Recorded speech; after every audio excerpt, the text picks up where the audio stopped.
Karapto popurunga huprito paro.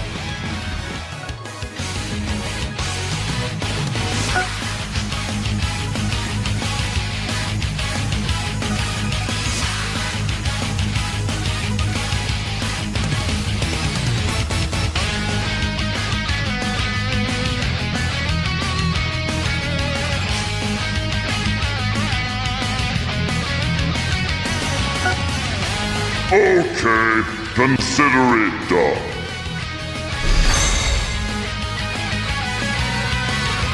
Farewell.